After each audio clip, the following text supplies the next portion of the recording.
You are currently the only person in this conference.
Good morning, everyone. Good morning, sir.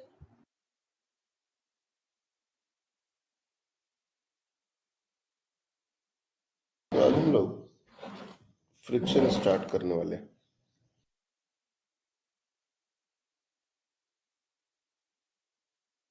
Group में जो question हम post करते हैं, solve करते हैं आप लोग उसको, या वो ऐसे ही पड़े रहते हैं क्वेश्चंस?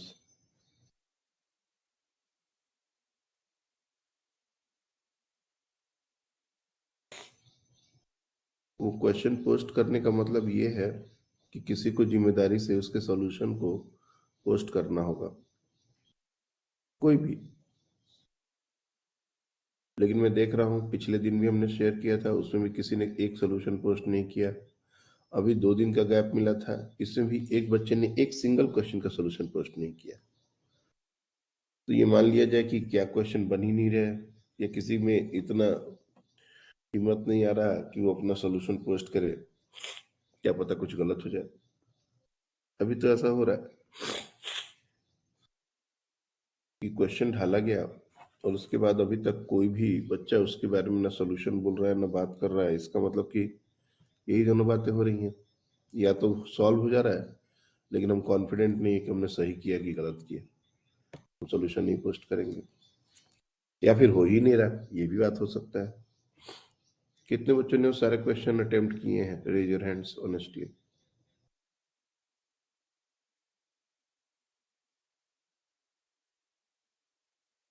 अगर जितने बच्चों ने किए हैं तो किसी ने सोल्यूशन पोस्ट क्यों नहीं किया?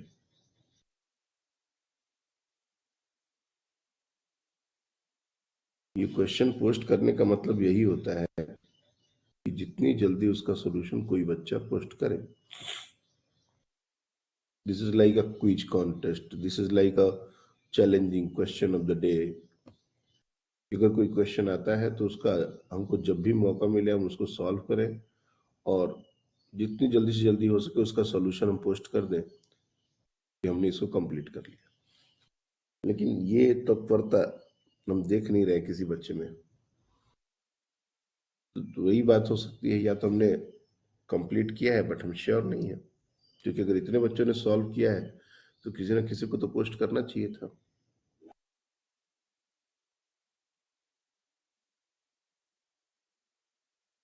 आपको करना क्या है, आपने सॉल्व किया, उसका एक फोटो लिया, कॉपी पर सॉल्व किया, मोबाइल से एक फोटो लिया, पोस्ट कर दिया। पूरा लिखने का भी ऐसा जरूरत नहीं है कि उसको टाइप कर रहे हैं मोबाइल पर, कितना कैसे कैसे क्या करना है। सोल्यूशन तो पोस्ट करने का बहुत सिंपल तरीका है। जहाँ भी कर रहे हैं, अगर मेरा आंसर आ गया तो उसको थोड़ा प्रॉपर फैशन में अगर हुआ हुआ है तो उसका फोटो ले लिए, ताकि सबको समझ में आए कि कैसे हुआ है क्वेश्चन। जिनसे नहीं हुआ उसको भी हिंट मिल जाए, उसको भी थोड़ा हेल्प हो जाए। लेकिन इस तरह से 2 बार हमने क्वेश्चन पोस्ट कर दिए। पिछली बार भी हमें को सारा क्वेश्चन डिस्कस करना पड़ा, और इस बार लग रहा है कि हमें को सारा क्वेश्चन डिस्कस करना पड़ेगा।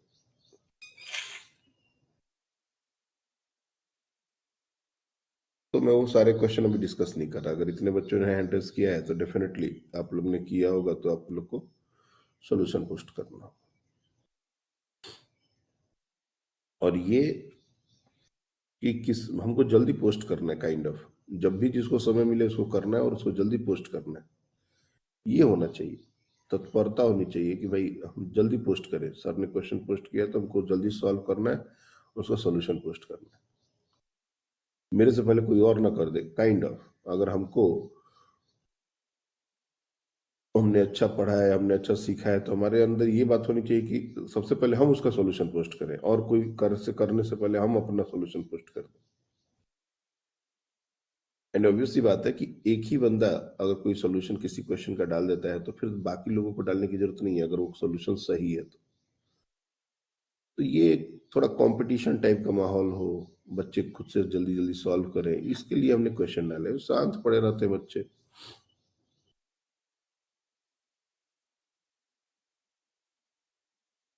Now today we are going to discuss a very very important and very very interesting. जैसे जो भी मैं टॉपिक बताता हूँ इंपॉर्टेंट इंटरेस्टिंग, नीट में और जेई में दोनों में थोड़ा फर्क होता है। नीट में क्वेश्चन को एक लिमिट तक ही डिफिकल्ट बनाते हैं, और जेई के क्वेश्चन उस लेवल से कहीं ज्यादा डिफिकल्ट होते हैं। तो फ्रिक्शन जो है वो जेई के लिए एक बहुत ही शानदार टॉपिक है। इसमें क्वेश्चन की डिफिकल्टी का कोई लिमिट नहीं है।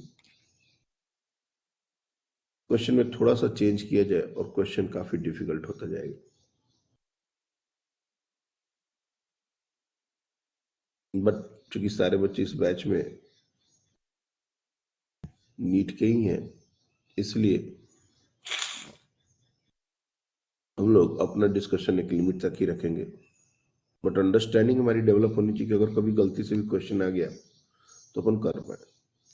और जितना आसान Newton laws of motion SCB से करना था, उससे कहीं ज्यादा डिफिकल्ट ये फ्रिक्शन है।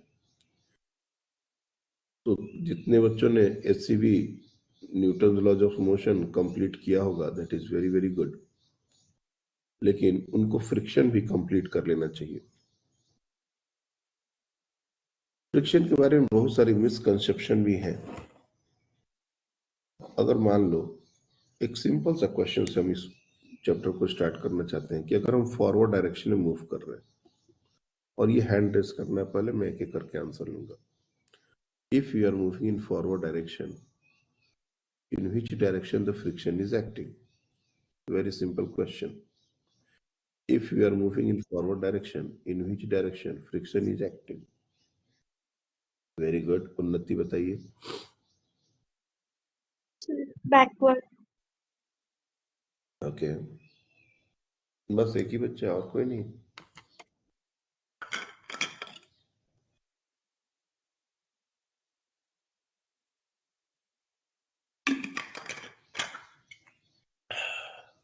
मलारा बताइए।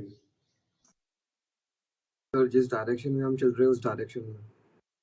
मतलब फॉरवर्ड मूव कर रहे हैं तो फॉरवर्ड, है ना? हाँ देखो, ये क्वेश्चन बहुत बड़ा क्वेश्चन नहीं है, ये बहुत सिंपल क्वेश्चन है, लेकिन फिर भी इसमें आंसर्स दो आ गए। कौन आंसर सही है, कौन आंसर गलत है, इस पर भी बातें होंगी, लेकिन फ्रिक्शन कितना कंफ्यूजिंग है ये इसी बात से समझ लो। दोनों बच्चों ने कॉन्फिडेंस से आंसर किया है। एक बच्चे ने बैकवर्ड आंसर किया और एक बच्चे ने जिस डायरेक्शन में मूव करे, मतलब फॉरवर्ड मूव करे तो फॉरवर्ड, ऐसा।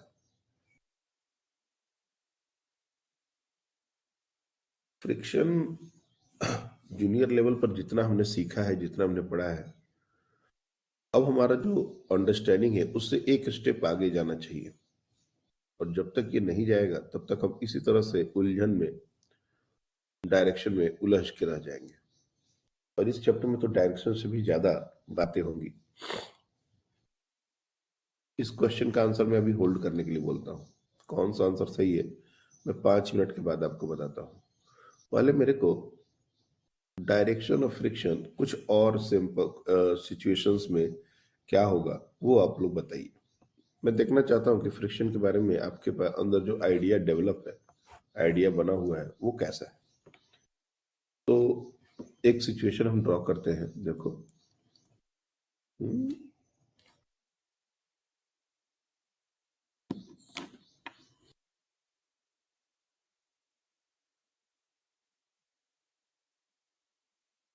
एक मिनट बच्चे।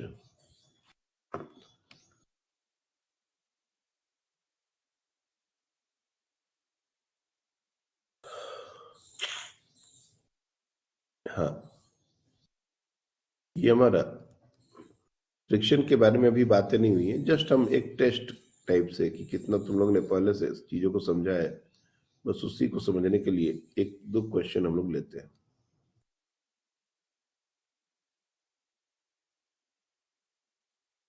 ये सारे ब्लॉक एक के ऊपर प्लेस्ड है, ठीक है?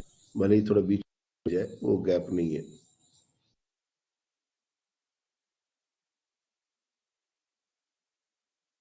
सब एक दूसरे के ऊपर प्लेस्ड है। ब्लॉक का नाम दे दो ए, बी, सी, डी, ई। और भी चाहे तो ब्लॉक लगा सकते हैं, कोई बड़ी बात नहीं है। और इन सबको हमने एक सरफेस, एक टेबल के ऊपर रखा हुआ है ऐसा। And everyone has velocity, like ये ऊपर वाला जो है वो 5 मीटर पर सेकंड से मूव कर रहा है, नीचे वाला जो है वो 3 मीटर पर सेकंड से मूव कर रहा है। This is also moving with 3 meter per second. ये हमारा डी मूव कर रहा है पीछे की तरफ 4 मीटर पर सेकंड, और ये मूव कर रहा है हमारा 4 मीटर पर सेकंड। ये डायरेक्शन के साथ हमने सब बॉडी की सारे ब्लॉक्स की वेलोसिटीज बताई हैं। आपको सिर्फ डायरेक्शन फिगर आउट करना, find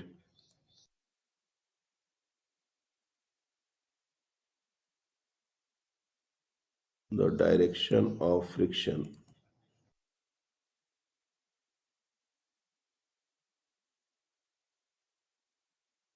acting on all the surfaces,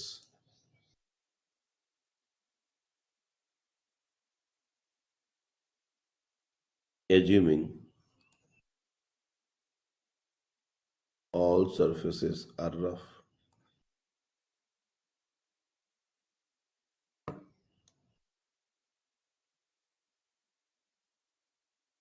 ये जितने भी सरफेस हैं ये सब रफ सरफेस है, कहीं कोई स्मूथ सरफेस नहीं है। और हमको हर सरफेस पर फ्रिक्शन का सिर्फ डायरेक्शन बताना है, मैग्नीट्यूड में भी हमको इंटरेस्टेड नहीं। अब बोलने का मतलब क्या है, जैसे ए है तो उसके दो सरफेस हो गए, एक ऊपर वाला एक नीचे वाला। बी है, उसका भी दो सरफेस हो गया, एक ऊपर वाला एक नीचे वाला। सी है, उसका भी एक सरफेस हो गया, ऊपर वाला नीचे वाला, and so on. Basically what we actually want to draw a table something like this. ये हो जाएगा ब्लॉक, ये हो जाएगा अपर सरफेस, और ये हो जाएगा लोअर सरफेस। और इसमें हमको फ्रिक्शन के डायरेक्शन, सिर्फ डायरेक्शन, आगे पीछे ऊपर नीचे जैसे भी तुमको समझ में आता हो, एरो से चाहो तो एरो से दिखा सकते हो। लाइक फ्रिक्शन आगे की तरफ लग रहा है तो ऐसा दिखा दिया, पीछे की तरफ लग रहा है तो ऐसा दिखा दिया, ऊपर की तरफ लग रहा है तो ऐसे लगा दिया, नीचे की तरफ लग रहा है ऐसे एरो से दिखाना है सिर्फ। या तुम चाहो तो इसको फॉरवर्ड, इसको बैकवर्ड ऐसा भी बोल सकते हो। अगर मान लो अपवर्ड डाउनवर्ड ऐसा भी बता सकते हो।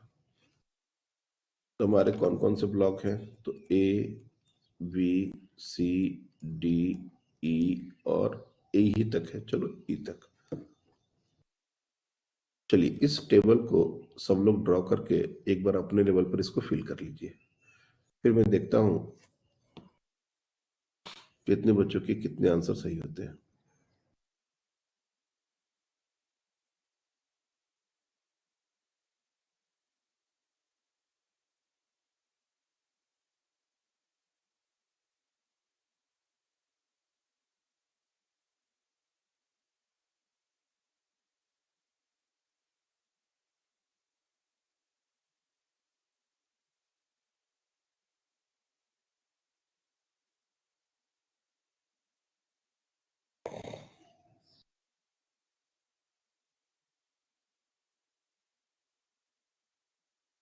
एक्सक्यूज मी दूसरा सर, हो जाएगा वो हैंड रेज कर लेंगे। हाँ बोलिए।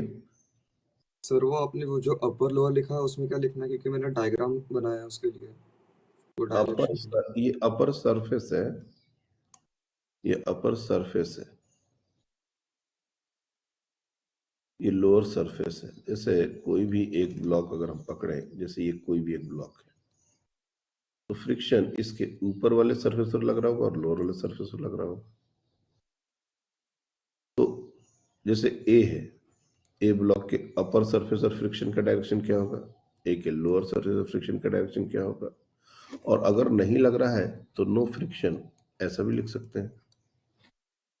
मान लो कि फ्रिक्शन लगी नहीं, तो नो सर नो फ्रिक्शन ऐसा लिख सकते हैं, या जीरो लिख सकते हैं, ऐसा भी लिख सकते हैं।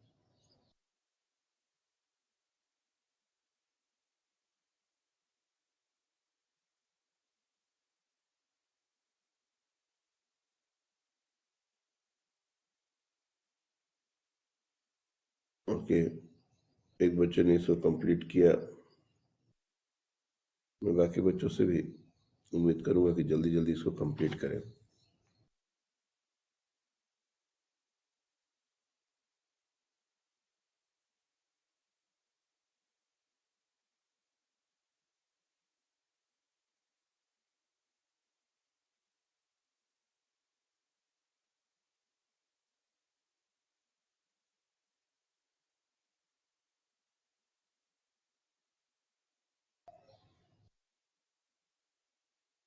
ऐसा मत कीजिए, ये सब चीजें, ये मैंने फ्रिक्शन स्टार्ट हम कर रहे हैं, और तुम लोग का आकाश में फ्रिक्शन कंप्लीट हो गया ना। फ्रिक्शन कंप्लीट हो गया ना आकाश में, ये चल रहा है अभी। What is the status of this topic?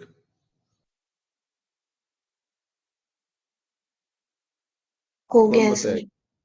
ये बताओ, ये चैप्टर हो गया, ये टॉपिक हो चुका है, और हम अभी स्टार्ट कर रहे हैं, और तुम लोग इतना ऐसा रिस्पॉन्स करोगे, कैसे चलेगा? इसका मतलब तुम लोगों ने कुछ भी नहीं सीखा है, या तुम लोग को कुछ भी नहीं सिखाया गया। जो भी बोलो, अब मैं क्या चल रहा है मुझे नहीं पता, लेकिन ये सबसे बेसिक सवाल है। फ्रिक्शन अभी स्टार्ट भी नहीं किया हमने, और इस क्वेश्चन को भी सिर्फ गिने चुने बच्चे हैंडल कर रहे हैं। इसका सीधा सीधा मतलब है कि तुम लोगों ने फ्रिक्शन को फ्रिक्शन की तरह समझा ही नहीं है। दिक्कत इसी बात का है, सीखना समझना और समझाना कोई नहीं चाहता, तो सब टेस्ट ले लेके टाइम पास किए जा रहे हैं।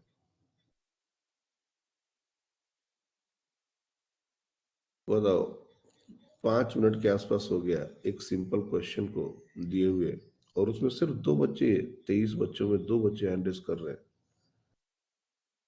ये बहुत ही डिस्करेजिंग है। चलो, मैं पहले आध्या से आंसर लूंगा, ध्यान से। Okay Nupur, very good very good.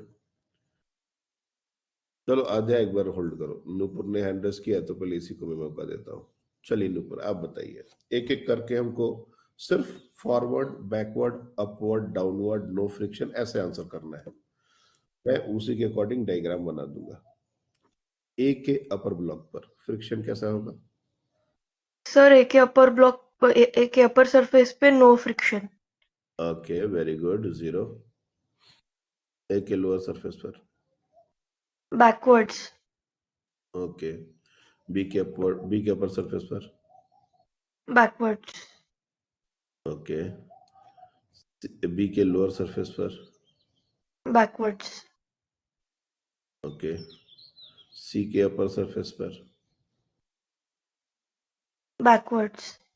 अरे बाप रे। सी के लोअर सरफेस पर? फॉरवर्ड। ओके। डी के लोअर, डी के upper sorry. Forward. Okay. D के no lower? Friction. No. Okay. यहाँ पे भी नो। ओके। बैकवर्ड्स।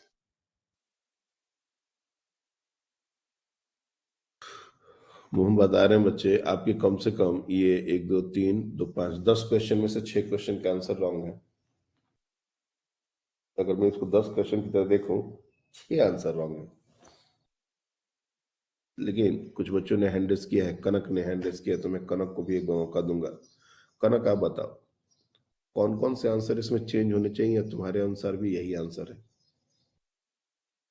सर सी के लोअर सरफेस पे मैंने बैकवर्ड्स किया है, ओके और डी के अपर सरफेस में बैकवर्ड्स, लोअर सरफेस में forward, okay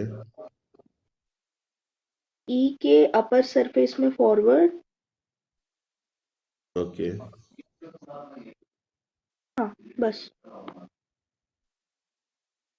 again wrong answers बढ़ चुके हैं पहले से।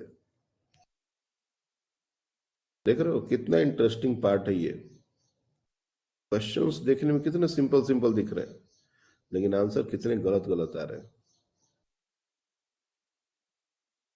ओके, क्योंकि इसमें हमने बहुत सारे आंसर लिख दिए हैं, इसलिए एक टेबल और बना देता हूं, बाकी जो बच्चों ने हैंड रेस किया था उनसे भी आंसर लिया जाए। और ये बहुत रेयर है, मतलब कि एक बार में किसी बच्चे ने सारे आंसर्स करेक्ट किए हों। मैं देखना चाहता हूं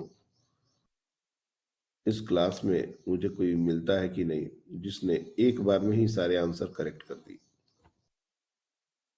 and this is very tricky, this is not easy. एक न एक बच्चा फंस ही जाता है, लेकिन फिर भी देखते हैं। चलिए याद है, आप बताएं।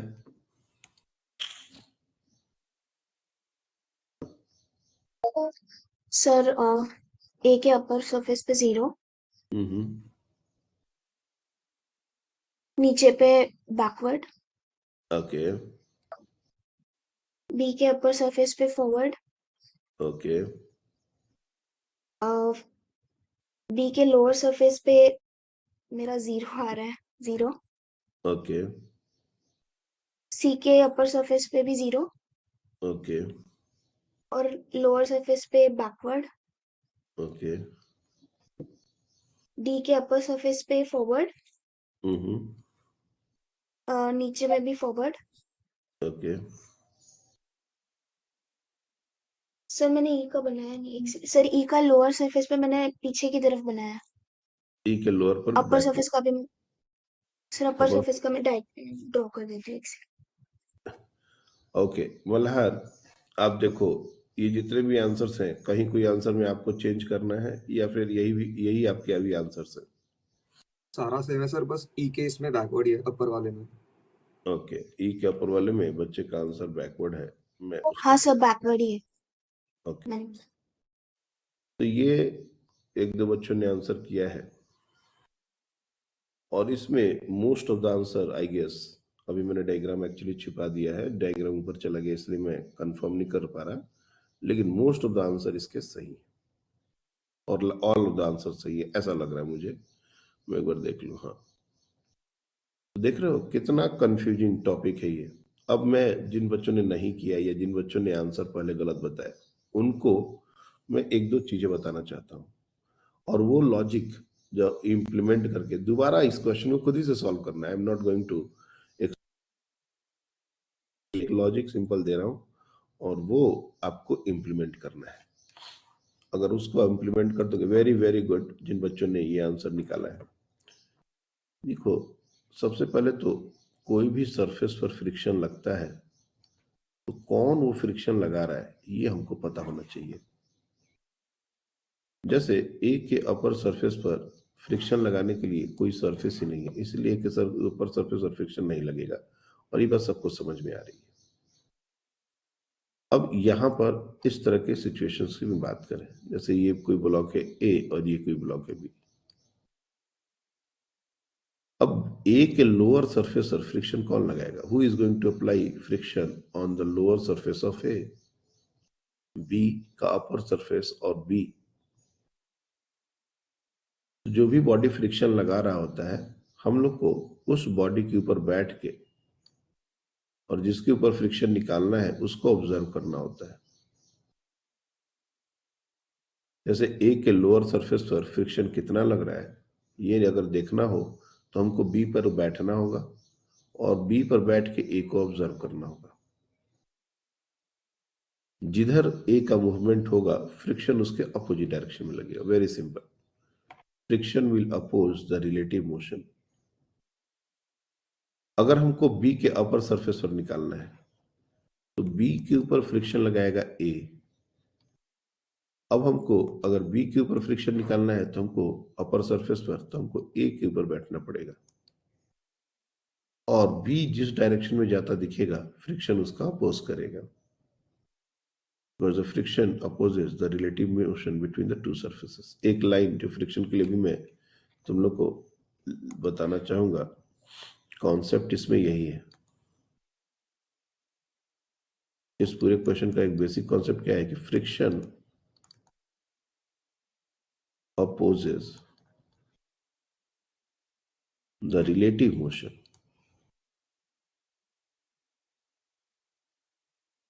between two surfaces in contact।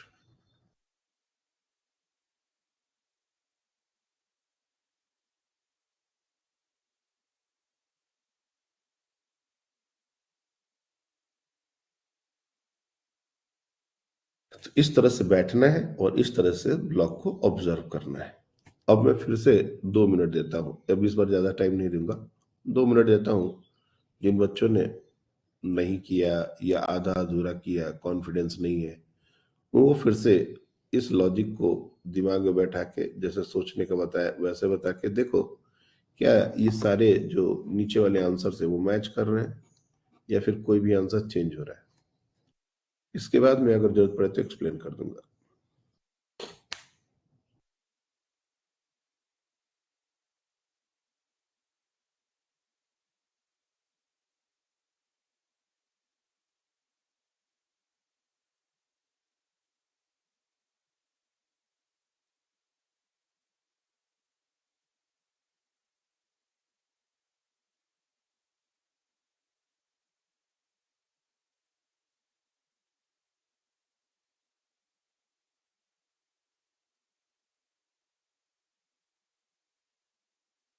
Class join करते समय टोटल 23 लोग थे और अभी 21-22 हो रहे हैं। किसका कनेक्शन इतना लूज हो रहा है समझ नहीं आ रहा।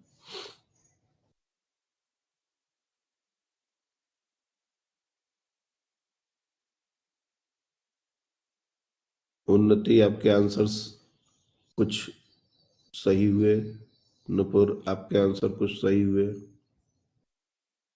यस देखो एक सर। इंटरेस्टिंग बात, मेरा वो जो बीकेस में लोअर में 0 बताया है ना, हाँ उसमें कंफ्यूजन हो रहा है, बाकी आ गए हैं। बराबर। नहीं मैं एक्सप्लेन करूंगा, ऐसा नहीं है कि एक्सप्लेनेशन नहीं होगा।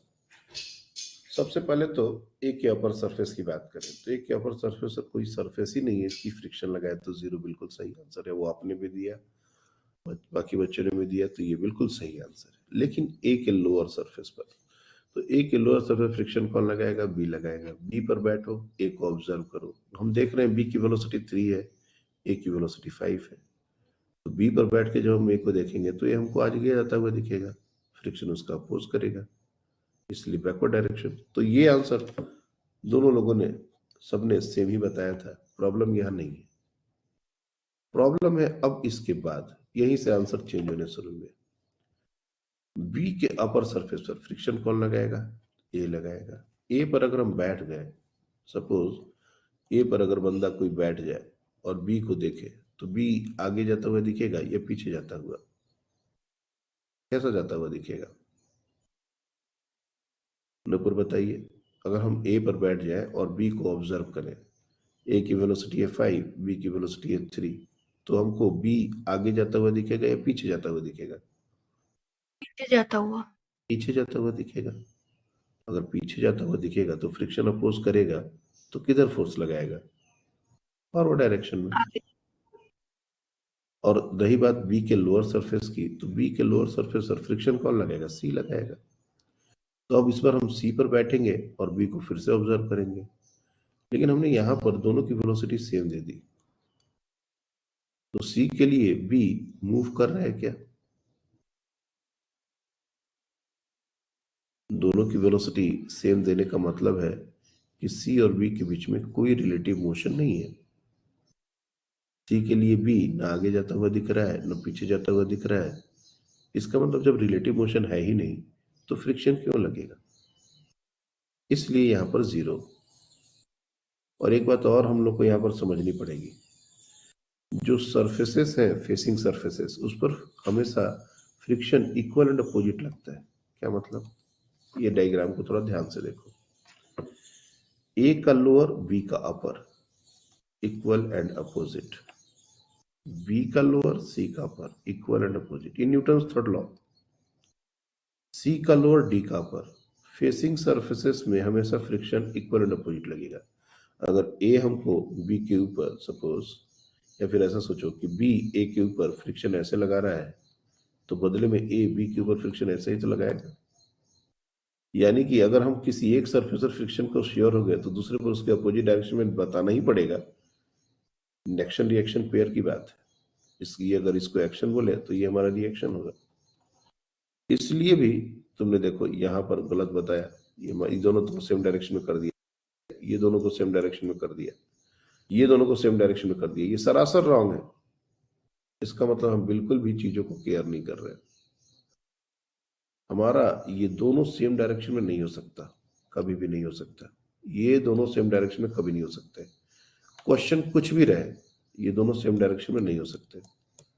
बी के लोअर सरफेस का फ्रिक्शन और एक सी के अपर सरफेस का फ्रिक्शन कभी भी सेम डायरेक्शन में नहीं हो सकता। ये equal and opposite action reaction pair ही होंगे। तुम इस आंसर को थोड़ा ध्यान से देखो।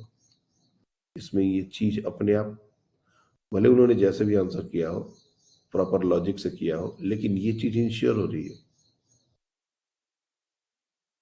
तो या तो हम ऐसे सोच के आंसर कर दें, एक सरफेस पर पता चला तो दूसरे पर उसका अपोजिट होगा, बस इतना समझ के। नहीं, तो जो लॉजिक यहाँ पर बताया है उसके अकॉर्डिंग कर दें। तो इस तरह के क्वेश्चन काफी बेसिक अंडरस्टैंडिंग फ्रिक्शन की क्लियर करते हैं कि फ्रिक्शन में सिर्फ मोशन का होना जरूरी नहीं है, रिलेटिव मोशन का होना चाहिए। रिलेटिव मोशन, और ये रिलेटिव मोशन जब तक हम किसी बॉडी पर बैठेंगे नहीं, हमको समझ नहीं आएगा कि वो बॉडी का मूवमेंट एग्जैक्ट कैसा हो रहा है उसके रेस्पेक्ट में। दोनों फॉरवर्ड ही जा रहे हैं, लेकिन अगर दोनों की वेलोसिटी सेम नहीं है तो एक के रेस्पेक्ट में दूसरा पीछे भी जा सकता है। ये हम तभी समझ सकते हैं जब हम उस पर बैठ के उस बॉडी को ऑब्जर्व करेंगे। ग्राउंड से तो दोनों सामने ही जा रहे हैं। और चूंकि नॉर्मल एक बच्चों का याद करने का या बच्चों का जूनियर क्लास का जो अंडरस्टैंडिंग होता है कि अगर बॉडी फॉरवर्ड जा रहा है तो फ्रिक्शन बैकवर्ड लगेगा। जैसे पहला ही क्वेश्चन हमने जो किया था क्लास में कि अगर हम फॉरवर्ड जा रहे हैं, if you are moving in forward direction, तो फ्रिक्शन कैसा लगेगा? और एक बच्चे ने तुरंत आंसर किया sir backward direction, and this answer is wrong. ये रॉन्ग है। जब हम फॉरवर्ड मूव करते हैं तो फ्रिक्शन भी फॉरवर्ड लगता है। आप कहोगे ये कैसे सर? हमने तो हमेशा से पढ़ा है कि फ्रिक्शन अपोजिट डायरेक्शन में हो सकता है, यहां पर ऐसा कैसे?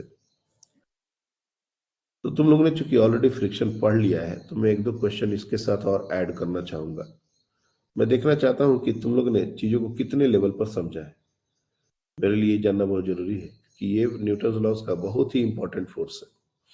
इसकी अंडरस्टैंडिंग, इसकी फीलिंग बहुत जरूरी है, क्योंकि इसका फॉर्मूला तो लिमिटेड है, 2-4 फॉर्मूले हैं, लेकिन इसको इनहेल करना सबसे ज्यादा डिफिकल्ट टास्क होता है।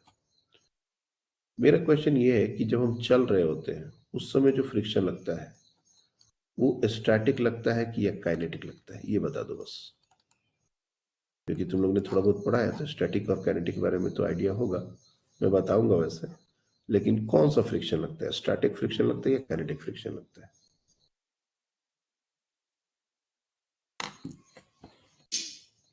क्या हो गया इस बच्चे को?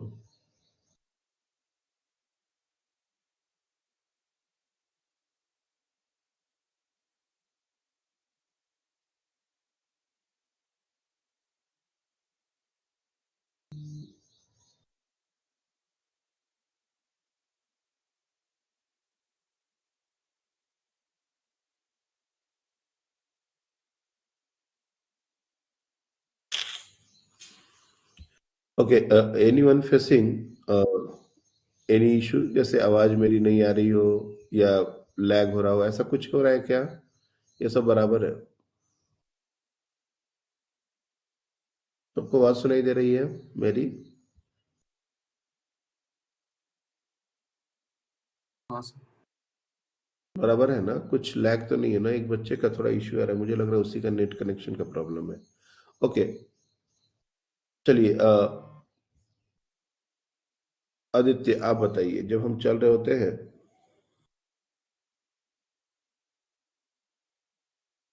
तो कौन सा फ्रिक्शन लगता है?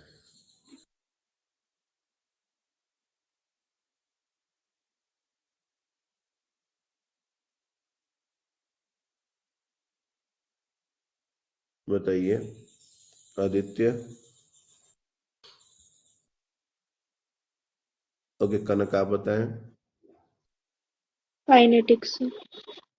काइनेटिक। ओके, सानिका आप बताएं। Sir static. देखो, फिर से दो आंसर आ गया। यही तो इंटरेस्टिंग बात है इस फ्रिक्शन का। This is what the interesting point, कि हम जब एक क्वेश्चन के, और ये simple simple, this is not numerical कि भाई कैलकुलेशन कर रहे हैं, हमारा कैलकुलेशन रॉन्ग हो रहा है, इसके कारण दूसरा आंसर आ गया, ऐसा है ही नहीं। एक बच्चे का आंसर है स्टैटिक, एक बच्चे का आंसर है काइनेटिक। ये जो अंडरस्टैंडिंग लेवल पर फर्क है ना, यही सारा प्रॉब्लम कॉज कर रहा है। लोगों ने गलत तरीके से चीजों को समझा है, बोल के ये आंसर ऐसे आ रहे हैं। नहीं तो ये सब क्वेश्चन में एक आंसर आना चाहिए बस। न्यूमेरिकल थोड़े ना है कि हम आंसर को कैलकुलेशन में से रॉन्ग कर दिए, मेरा यहाँ पर एक एडिशन सब्ट्रैक्शन हो गया, ऐसा कुछ नहीं हो रहा। ये लॉजिकल प्रॉब्लम है, ये हमारी अंडरस्टैंडिंग में दिक्कत है और इसी को दुरुस्त करना है। ठीक है ना? इसीलिए मैं फ्रिक्शन को थोड़ा टाइम लेके पढ़ाता हूँ, ताकि बच्चों को एक लॉजिकल अंडरस्टैंडिंग डेवलप हो जाए। क्योंकि ये जो पूरा पूरा टॉपिक है ना, ये पूरा लॉजिकल है।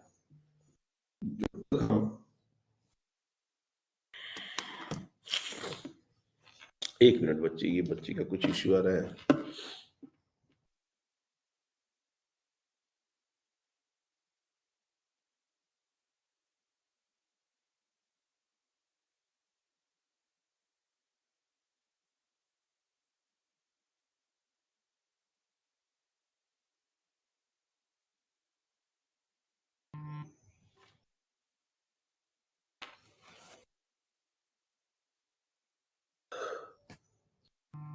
देखो, जब हम चलते हैं उस समय स्टैटिक फ्रिक्शन लगता है, पहली बात। अब क्यों स्टैटिक फ्रिक्शन सर? पहले ये बात समझो। देखो, स्टैटिक फ्रिक्शन में थोड़ा सा मैं तुमको बताता हूं कि ये तब लगता है जब रिलेटिव मोशन की टेंडेंसी हो। अगेन मैं बड़ी बड़ी बातें भी कर रहा हूं, टेंडेंसी हो, रिलेटिव मोशन नहीं हो, रिलेटिव मोशन की टेंडेंसी हो। अब मेरे को बताओ कि फ्रिक्शन तो तभी लगेगा ना जब हमारा पैर जमीन पर होगा। हवा में पैर रहेगा तो फ्रिक्शन लग सकता है क्या? मान लो तुमको रस्सी से हमने लटका दिया और तुमको बोला वॉक करो, वॉक कर लोगे? आगे चलने के लिए या पीछे चलने के लिए ऐसा बोला गया, कर लोगे? वैसा कर सकते हो क्या? नहीं कर सकते। यानी कि जब तक हम अपना पैर जमीन पर रखते हैं तभी फ्रिक्शन अगर लगना है तो उसी समय लगेगा जब पैर जमीन पर हो। तो मान लो जब हम एक पैर को जमीन से उठा दिए, वॉक करते समय हमारा तरीका क्या होता है कि हम एक बार में एक पैर को जमीन से उठाते हैं, फिर आगे रखते हैं, फिर दूसरे पैर को उठाते हैं, फिर आगे रखते हैं ना। हमने जिस पैर को जमीन से उठा लिया, क्या उस पर फ्रिक्शन लग सकता है? सोच के बताओ कि लग सकता है? जिस पैर को हमने जमीन से उठा लिया उस पर फ्रिक्शन नहीं लग सकता, वो हवा में है। यानी कि उस समय जो जमीन पर पैर है उसी पर फ्रिक्शन लगेगा। तो जहां फ्रिक्शन लग रहा है उसका मूवमेंट नहीं हो रहा उस टाइम पर। पहले तो स्टैटिक क्यों है, इस बात को समझने की जरूरत है। फ्रिक्शन जब तक कांटेक्ट नहीं हो पैर का जमीन के साथ, फिर नहीं लगेगा। जितनी देर कांटेक्ट होगा उतनी ही देर लगने की पॉसिबिलिटी है। एक बार हमने पैर उठा लिया तो अब हमारे उस पैर पर फ्रिक्शन नहीं लगेगा, और जो पैर जमीन पर है वो उस समय मूव नहीं कर रहा, इसकी गारंटी है। और जब वो मूव करेगा तो फ्रिक्शन उस पर नहीं लगेगा, ये भी गारंटी है। तो ये सारी बातों को कनेक्ट कर दिया जाए तो फ्रिक्शन स्टैटिक ही होगा। हमलार कुछ आप बताना ऐड करना चाहते हो, कुछ बोलना चाहते हो? सर जब हम पैर हवा में रखते हैं तब फ्रिक्शन मतलब एक्ट करता है ना, क्योंकि एयर पार्टिकल्स और हमारे मतलब कांटेक्ट है मतलब एयर पार्टिकल्स के साथ। एयर का फ्रिक्शन हम लोग अभी काउंट नहीं करेंगे। जैसे देखो, वैसे तो एयर फ्रिक्शन है, फ्लूइड फ्रिक्शन है, लेकिन हम लोग यहाँ पर बात कर रहे हैं सरफेस के बीच में जो फ्रिक्शन लग रहा है उसके कारण। डेफिनेटली एयर, हमारा एयर रेजिस्टेंस शो करता है, लेकिन अभी का जो डिस्कशन है वो टोटली है कि ग्राउंड पर जब हम मूव कर रहे होते हैं तो ग्राउंड जो सरफेस है वो फ्रिक्शन जो प्रोड्यूस कर रहा है या वो जो फ्रिक्शन प्रोवाइड कर रहा है उसके बारे में बात हो रही है। डेफिनेटली मान लो तुम शीशोर पर हो और हवा के अगेंस्ट मूवमेंट कर रहे हो, दौड़ रहे हो, तो तुमको एक अपोजिशन फील होगा, तो वहां पर एयर ड्रैग का बात आ जाएगा। पानी में दौड़ रहे हैं तो पैर जो है वो बहुत अच्छे से नहीं मूव करते, फ्रिक्शन, वहां पर फ्लूइड फ्रिक्शन आ जाएगा। तो फ्रिक्शन बहुत जगह है, बट हम लोग इस चैप्टर में जो फ्रिक्शन डिस्कस करते हैं वो दो सरफेसेस के बीच में जो फ्रिक्शन कैसा लग रहा है, क्यों लग रहा है, उसके बारे में ज्यादा बातें होंगी। तो जब तक पैर हवा में है तब तक फ्रिक्शन लगेगा नहीं, और जब तक पैर जमीन पर है कोई मूवमेंट नहीं है। इस बात से ही हमको समझ में आना चाहिए कि ये स्टैटिक फ्रिक्शन का क्वेश्चन है। और स्टैटिक फ्रिक्शन का जब क्वेश्चन हो तो आंसर बहुत केयरफुली देना होता है, क्योंकि स्टैटिक फ्रिक्शन पता नहीं तुम लोग को कैसा बताया गया है, लेकिन याद रखना कि एक वेरिएबल फोर्स होता है जिसका मैग्नीट्यूड और डायरेक्शन दोनों वेरिएबल होते हैं। ये दोनों वेरी कर सकते हैं। मैं अब तुमको जैसे जैसे आगे चीजें बढ़ेंगी मैं इसको और अच्छे से एक्सप्लेन करूंगा, लेकिन अभी के लिए क्योंकि ये आंसर क्वेश्चन उन्होंने पूछ दिया है, इसलिए आंसर को समझने के लिए इतनी सारी बातें होनी है। तो जब हम मूव कर रहे होते हैं तब हमारे पैर पर स्टैटिक फ्रिक्शन लगता है, और ये एक वेरिएबल फोर्स है। इसका मैग्नीट्यूड और डायरेक्शन दोनों चेंज हो सकता है। और हमारा जो पैर का टेंडेंसी है, रिलेटिव मोशन तो खत्म हो गया, ग्राउंड के रिस्पेक्ट में हमारा रिलेटिव मोशन नहीं हो रहा, लेकिन हमारी जो टेंडेंसी है पैर की वो पीछे, अर्थ को पीछे पुश करने की होती है। कोई भी रनर है स्टार्टर लगा के दौड़ता है, या फिर कोई भी रनर जब दौड़ रहा होता है, क्योंकि वॉक करने पर हम बहुत तेजी से अर्थ को नहीं पुश करते, तो शायद हमको ये फील ना है, इसलिए हमने रनिंग का एग्जांपल ले लिया कि तुम अगर रन कर रहे हो तो तुम्हारा जो पोस्चर है, वो शरीर जो है वो आगे की तरफ ऐसे बेंड कर जाता है। इस तरीके से हम दौड़ते हैं, आगे की तरफ बेंड करके। क्यों आगे की तरफ बेंड करके दौड़ते हैं? क्योंकि हम अर्थ को पीछे की तरफ पुश करना चाहते हैं। ऐसा क्यों? ताकि अर्थ जो है वो हमको आगे की तरफ पुश करे, और यही वो कांटेक्ट फोर्स है जिसका एक कंपोनेंट फ्रिक्शन हमको फॉरवर्ड डायरेक्शन में लगता है और हम आगे भागते जाते हैं। अगर ये कांटेक्ट फोर्स इस तरह से ना लग के सिर्फ ऊपर की तरफ लगे तो ये सिर्फ हमारे वेट को बैलेंस करेगा और हम दौड़ नहीं पाएंगे। अब ये बहुत स्लिपरी सरफेस हो गया। सपोज बाथरूम, एकदम गीला बाथरूम है, स्लिपरी सरफेस, और तुमको कोई बोल दे दौड़ जाओ उस पर, दौड़ पाएंगे? बिल्कुल भी नहीं दौड़ पाएंगे। हमारा सरफेस ऐसा फोर्स लगा ही नहीं पाएगा, इसलिए उस पर दौड़ ही नहीं पाएंगे। दौड़ने की ज्यादा कोशिश करेंगे, पैर स्लिप कर जाएंगे, गिर जाएंगे, क्योंकि हम ढकेलना चाहते हैं बट स्लिपरी सरफेस है तो पैर स्लिप कर जाएगा पीछे। तो फ्रिक्शन स्टैटिक नेचर का लगता है, और हमारी पैर की टेंडेंसी अर्थ को पीछे ढकेलने की होती है, इसलिए फ्रिक्शन आगे की तरफ। दूसरी बात कि जब हम मान लो तेज दौड़ रहे हैं और रुकना चाहते हैं, उस समय जो पैर की टेंडेंसी होती है, और इस सब में टेंडेंसी है, रिलेटिव मोशन तो किसी में नहीं है, उस समय जो पैर की टेंडेंसी होती है, और जब हम रेस स्टार्ट कर रहे होते हैं उस समय जो पैर की टेंडेंसी होती है, दोनों में फर्क है। तुम कोई भी रनर, या तुम खुद भी अगर कभी स्प्रिंट रनिंग किए होगे तो तुम इस बात को रियलाइज कर सकते हो कि जब हम दौड़ रहे होते हैं उस समय हमारा जो पैर का टेंडेंसी होता है जमीन के लिए, और जब हम रुकने की कोशिश करते हैं, दौड़ते दौड़ते फिनिशिंग लाइन को क्रॉस कर गए तो हमको रुकना भी तो है, उस समय जब हम अर्थ को पुश करने की कोशिश करते हैं, वो कैसे करते हैं और पहले कैसे कर रहे होते हैं, इन दोनों में फर्क है। जब हम फिनिशिंग लाइन को क्रॉस करते हैं तो हम अर्थ को कुछ इस तरीके से ये अगर सरफेस है अर्थ का, तो हम अर्थ को ऐसे ऐसे पुश करने की कोशिश करते हैं, हमारा पोस्चर कुछ ऐसा हो जाता है, और बदले में सरफेस हमको ऐसा फोर्स देता है, इसका एक कंपोनेंट फ्रिक्शन पीछे की तरफ लगता है, और नॉर्मल तो एमजी को बैलेंस करेगा ही, और ये भी स्टैटिक ही फ्रिक्शन है, याद रखो ये भी स्टैटिक फ्रिक्शन। उस समय भी ऐसा नहीं है कि रिलेटिव मोशन होने लगा, पैर जब तक जमीन पर है तभी तक फ्रिक्शन लग रहा है, लेकिन पैर इस तरीके से हमने रखे ताकि फ्रिक्शन बैकवर्ड लगे, ताकि हम रुक सके, नहीं तो हमको रुक ही नहीं पाएंगे। और अगर फ्रिक्शन आगे की तरफ नहीं लगता तो हम दौड़ ही नहीं पाते। ये सब बहुत सिंपल सिंपल अंडरस्टैंडिंग है, बहुत सिंपल सिंपल बातें हैं जो फ्रिक्शन के लिए हमको समझ में आनी चाहिए। इसलिए कभी भी कोई क्वेश्चन अगर आता है कि कोई बंदा फॉरवर्ड मूव कर रहा है तो उसके ऊपर फ्रिक्शन कैसा लग रहा है, एक आवाज में अगर तुमने बैकवर्ड कह दिया तो मेरा पूरा बताने का ये 15-20 मिनट वेस्ट चला गया। A man is moving in forward direction, the friction is also acting in forward direction. Why? Because there is no relative motion, there is a tendency of relative motion, and the friction is opposing the tendency of relative motion.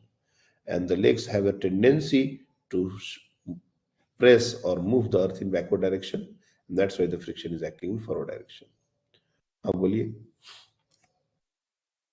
Sir जो आपने जो left में diagram बताया, जब वो रुकेगा तो तब हम पीछे मुड़ते हैं और हम हमारे पैर मतलब ग्राउंड पे ही रखते हैं ना, मतलब हम बस स्किड होते हैं सामने। नहीं नहीं नहीं नहीं, हम अगर हमको रुकना हो तो हम पीछे थोड़े ना मुड़ जाते हैं, हम आगे ही दौड़ते दौड़ते अपने आप को स्लो करते जाते हैं ना। जब हम फिनिशिंग लाइन को क्रॉस करते हैं तो हम तो आगे की तरफ ही बढ़ते जाते हैं, हमारा मोमेंटम के कारण हम रुकते थोड़े ना। तुरंत रुक जाओगे तो टपल कर जाओगे, गिर जाओगे ऑन द मूव। नहीं सर, मुझे बोलना था कि मतलब जब हम मतलब वो डायग्राम से मुझे लगा था कि बस हम पीछे से मुड़ रहे हैं और बस फोर्स सामने नहीं, लगा रहे हैं। पीछे नहीं मुड़ रहे हैं, हम आगे ही दौड़ रहे हैं, लेकिन हमारा जो पोस्चर है, पहले ऐसे बेंडिंग थी, अब हमारा बेंडिंग ऐसे हो जाता है। हम अर्थ को सामने से ऐसे पुश कर रहे होते हैं, पहले हम अर्थ को ऐसे पुश कर रहे होते हैं, और बाद में जब हम फिनिशिंग लाइन को क्रॉस कर रहे होते हैं तो ऐसे पुश कर रहे होते हैं। अगर तुम लोग को ये बात का फील नहीं आ रहा है तो इसको सिंपल है, क्योंकि ये प्रैक्टिकल करना कोई ज्यादा मुश्किल काम नहीं। दौड़ जाओ, जब भी मौका मिले दौड़ जाओ, और तुरंत रुकने की कोशिश करो। जैसे ही मान लो कि कुछ देर दौड़ गए, तुरंत रुकने की कोशिश करो, और दौड़ो मतलब एकदम फास्ट दौड़ो। तुमको अपने आप समझ में आएगा कि हम क्या बोलना चाहते हैं। जब तुम दौड़ रहे होगे तो तुम खुद ऑब्जर्व करोगे कि तुम जमीन को पीछे की तरफ ढकेलना चाहते हो, और जब तुम रुकना चाहते हो तो जमीन को आगे की तरफ ढकेलना चाहते हो। ये तभी पॉसिबल है जब हमारा बॉडी पोस्चर इस तरह से, जब हम आगे की तरफ चल रहे हैं तो पहला वाला डायग्राम जो बनाया, और जब हम रुकना चाहते हैं तो दूसरा वाला डायग्राम बनाया वैसा। नहीं तो कोई भी स्प्रिंट रनिंग का मैच देख लो, तुम उसमें भी देख सकते हो, इस चीज को ध्यान समझ सकते हो कि क्या हो रहा है। हाँ आद्या बताइए क्या बात है। सर अगर कोई इंसान पीछे की तरफ भाग रहा है, पीछे की तरफ भागना बड़ा मुश्किल है। पीछे आगे की तरफ देखना और पीछे की तरफ भागना is a very difficult task. Try करके देख सकते हो। चलना बड़ा मुश्किल है, भागना तो दूर का बात है। सर अगर वॉकिंग कंसिडर करें तो अरे मतलब वॉकिंग पीछे भी, अगर वॉक करें, एक मिनट, तुम वॉक भी कर लो, तुम वॉक भी कर लो। This is very difficult task. आगे देख के पीछे चलना, it is a very very difficult task. You can try. नहीं हो सकता, लेकिन हाँ अगर वो पीछे की तरफ जा रहा है, आगे आगे की तरफ देखते हुए, तो जिधर जा रहा है फ्रिक्शन भी उधर ही लगेगा। ठीक है सर। इसका देखने से फ्रिक्शन का रिलेशन नहीं है, इधर देख रहा है तो फ्रिक्शन उधर लगेगा, सब नहीं है। फ्रिक्शन का बात इससे है कि हम जिधर भी मूव करते हैं हम उसके अपोजिट डायरेक्शन में अर्थ को पुश करते हैं। रनिंग के टाइम जब हमको रुकना होता है तब भी हम रुकने के लिए हम रिटार्डेशन कॉज करना चाहते हैं, इसलिए अर्थ को अपोजिट डायरेक्शन में पुश करने लगता है। अगर हमको दौड़ना ही होता तो हम हर बार पीछे की तरफ ही अर्थ को पुश कर रहे होते। तो जिधर हम अर्थ को पुश करेंगे अर्थ हमको उसके अपोजिट डायरेक्शन में पुश करेगा, और उसका हॉरिजॉन्टल कंपोनेंट यही हमारा फ्रिक्शन होता है। मतलब अगर हम फिर से तुमको जो पहले दिन या दूसरे दिन का जो ज्ञान था उसको वापस बताएं कि ये हमारा एक ब्लॉक है जो कि एक सरफेस पर रखा हुआ है। तो इन दोनों ब्लॉक और सरफेस के बीच में एक कांटेक्ट फोर्स लगता है, और ये कांटेक्ट फोर्स कैसा लगता है इसके बारे में कोई कंडीशन नहीं है कि ऐसा लगेगा ऐसा लगेगा। ये टोटली सिचुएशन डिपेंडेंट चीजें हैं। और इस कांटेक्ट फोर्स का एक कंपोनेंट जो सरफेस के अलोंग लगता है इसी को बोलते हैं फ्रिक्शन, और जो सरफेस के परपेंडिकुलर लगता है उसको बोलते हैं नॉर्मल, जिसके बारे में हमने बहुत सारी बातें पहले कर ली है। तो एफ जो है दिस इज हॉरिजॉन्टल कंपोनेंट। वैसे हॉरिजॉन्टल वर्ड ज्यादा अच्छा नहीं है, लेकिन फिर भी हॉरिजॉन्टल कंपोनेंट, या फिर हॉरिजॉन्टल सही में सही वर्ड नहीं है, तुम इसको हटा दो, कंपोनेंट सीधे लिखो। हॉरिजॉन्टल वर्ड गलत हो जाएगा। एक दो सिचुएशन है। Component of contact force, component of contact force along the surface.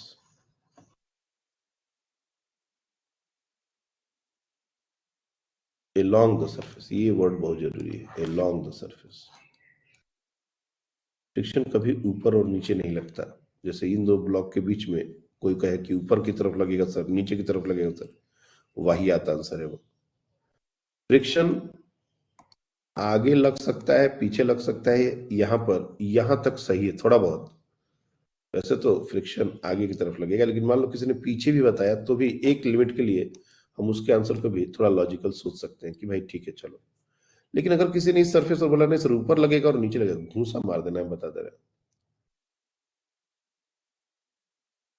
Surface के अलोंग लगता है, friction always act along the surface. और जैसे एक और एग्जांपल दे देते हैं ताकि तुम लोग को ये बात का समझ आ जाए कि हमने हॉरिजॉन्टल क्यों नहीं वर्ड यूज किया। जैसे मान लो ये एक ब्लॉक है और ये एक वर्टिकल वॉल है, इस तरह का सिचुएशन है, और हम इसको दबा के रखे हुए हैं। इस बॉडी को, ये जो ब्लॉक है लेट से मास m, इसको प्रेस करके रखे हुए हैं। अब हम इसको प्रेस करेंगे तो डेफिनेटली दीवार के कारण एक नॉर्मल भी लगेगा, एक नॉर्मल लगेगा ऐसा। यही नॉर्मल का डायरेक्शन होता है, परपेंडिकुलर टू सरफेस, और इस पर ग्रेविटी का फोर्स नीचे की तरफ एज इट इज लगेगा। तो इसके ऊपर इस बॉडी की जो टेंडेंसी है, इसका जो इच्छा है वो नीचे जाने का है। ग्रेविटी इसको नीचे लेके जाना चाहती है। दीवार तो इसको, हम इसको पुश कर रहे हैं, दीवार पुश कर दे रहा है, तो हॉरिजॉन्टल डायरेक्शन में इसके मूवमेंट का कोई मतलब नहीं है, कोई मूवमेंट नहीं होगा। लेकिन हाँ नीचे की तरफ जाना चाहेगा और फ्रिक्शन यहाँ पर ऊपर की तरफ लगेगा। अब यहाँ पर फ्रिक्शन वर्टिकली अपवर्ड लग रहा है। अगर हम यहाँ पर हॉरिजॉन्टल लिख देते तो यहाँ गलत हो जाता है। इसीलिए component of contact force along the surface, अब ये जो सरफेस है इसी के अलोंग लग रहा है फ्रिक्शन। तो फ्रिक्शन हमेशा याद रखना कि ये हमेशा अलोंग द सरफेस लगता है। आई बात समझ में? और क्यों लगता है, कब लगता है, मतलब बहुत सारे क्वेश्चन एक एक करके हम लोग आंसर अब करने वाले हैं। अब धीरे धीरे हम फ्रिक्शन के अंदर इंटर कर रहे हैं। तो पहले थियोरेटिकल एस्पेक्ट वाले क्वेश्चन की बात हो जाए, उसके बाद फिर न्यूमेरिकल एस्पेक्ट वाले क्वेश्चन की। 3 क्वेश्चन का आंसर पहले हम लोग करेंगे। व्हेन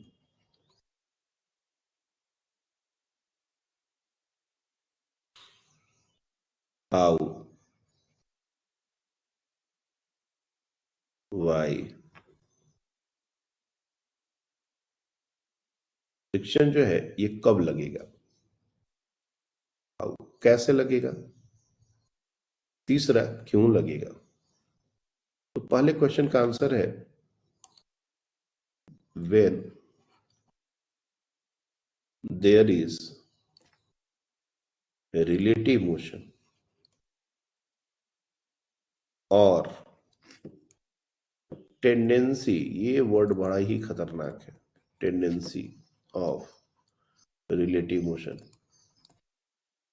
रिलेटिव मोशन तो खतरनाक वर्ड है ही, लेकिन उससे भी ज्यादा वर्ड है ये टेंडेंसी ऑफ रिलेटिव मोशन। ये जान ले देता है बच्चों का, between the two surfaces.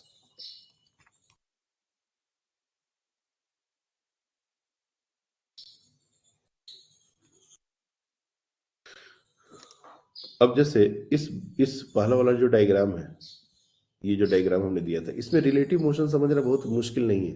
Velocity दी गई है, भी रिलेटिव निकालने तुमको बताया गया है, तुम एक बार बैठ के किसी एक के रेस्पेक्ट में दूसरे की वेलोसिटी बहुत आसानी से निकाल सकते हो, और जिधर आएगा उसके अपोजिट डायरेक्शन में फ्रिक्शन लगेगा।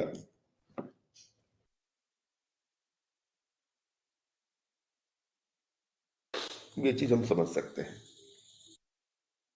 लेकिन जब हम वॉक कर रहे हैं या जब कोई स्टैटिक फ्रिक्शन के जितने भी सिचुएशंस होते हैं, वहां पर रिलेटिव मोशन नहीं हो रहा होता, वहां टेंडेंसी होती है, और वो टेंडेंसी को समझना हमारे लिए बड़ा ही चैलेंजिंग टास्क होता है। हाउ, कैसे लगेगा? तो दूसरा स्टेटमेंट जो फ्रिक्शन के लिए हम बनाने वाले हैं कि फ्रिक्शन ऑलवेज अपोजेस, तो यहां पर हमने पहले मेंशन किया था, फिर से इसको मेंशन कर देते हैं। फ्रिक्शन ऑलवेज अपोजेस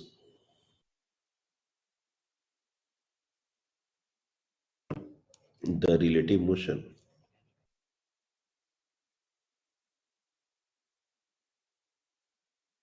और tendency of relative motion again between the two surfaces in contact। लिखना चाहो तो लिख सकते हो, लेकिन इतना बहुत है। जो रिलेटिव मोशन हो रहा है उसका अपोज करेगा, या फिर जो टेंडेंसी है रिलेटिव मोशन की उसका अपोज करेगा। अब ये टेंडेंसी क्या है, बहुत सारी बातें इस पर हो सकती हैं। जैसे एक एग्जांपल में टेंडेंसी को लेके बताता हूं। जैसे यहां पर जो डायग्राम हमने बनाया है वर्टिकल वॉल वाला, इसमें अगर फ्रिक्शन नहीं होता, सोचो ये जो वर्टिकल वॉल है स्मूथ होता, अगर ये स्मूथ होता और हम कितना भी जोर से इस ब्लॉक को दबा दें, रियल लाइफ में इसको थोड़ा रियलाइज करना मुश्किल है, क्योंकि कोई भी वॉल स्मूथ नहीं हो सकता, फ्रिक्शन होता ही होता है। लेकिन कुछ देर के लिए, चूंकि हमने laws of motion, Newton laws of motion पढ़ा है, बीडी जानते हैं, हम चाहे कितना भी जोर से ये फोर्स लगा दें और सरफेस बिल्कुल स्लिपरी है, तुमको लगता है कि तुम इस ब्लॉक को रोक पाओगे? ये ब्लॉक मूव नहीं करे, ऐसा कर पाएंगे क्या हम कभी भी? बताओ, हो सकता है क्या ऐसा कि हम इसको खूब जोर से दबा दें और ये नीचे ही ना जाए? अगर ये स्मूथ सरफेस हुआ तो हो सकता है क्या ऐसा? बताओ।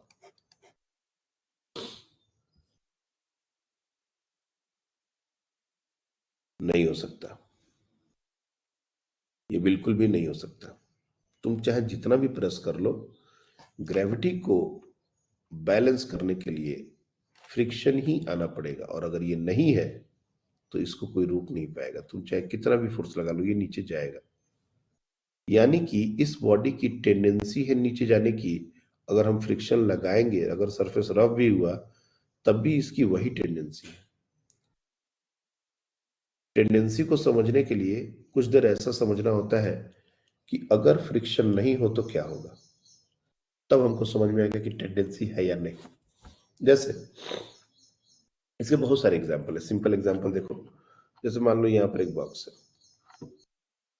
आज तो कम से कम बेसिक अंडरस्टैंडिंग भी अगर फ्रिक्शन का क्लियर हो गया तो भी बहुत है, क्योंकि फ्रिक्शन तो मैं सही बता रहा हूँ, पूरा मैकेनिक्स पढ़ लेते हैं बच्चे, फ्रिक्शन को समझ पाना उनके लिए टेढ़ी खीर होता है। मान लो ये बॉक्स भारी सा और अभी जमीन पर रखा हुआ है। अब मेरे से पूछा गया क्वेश्चन, इस पर फ्रिक्शन कैसा लग रहा है? बताओ कैसा लग रहा है फ्रिक्शन? भारी बक्सा है, जमीन पर रखा हुआ, बिल्कुल लेवल सरफेस, किधर लग रहा है friction? In which direction friction is acting? बताओ।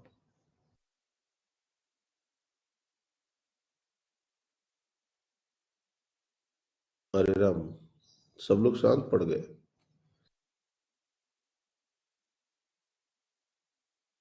हमने ऑलरेडी इस क्वेश्चन का आंसर करने के लिए कॉन्सेप्ट लिख दिया है। हाँ बोलो। मतलब जीरो फ्रिक्शन। लगेगा ही नहीं friction. Very very good.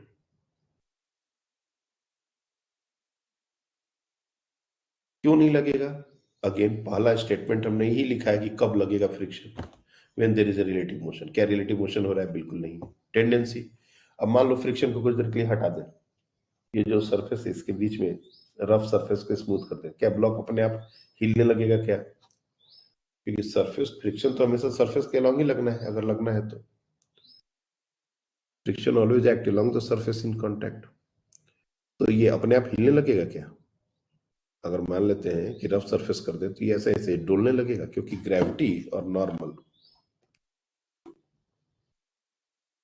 mg और नॉर्मल ये तो वर्टिकल डायरेक्शन के फोर्सेस हैं, ये तो बैलेंस करेंगे।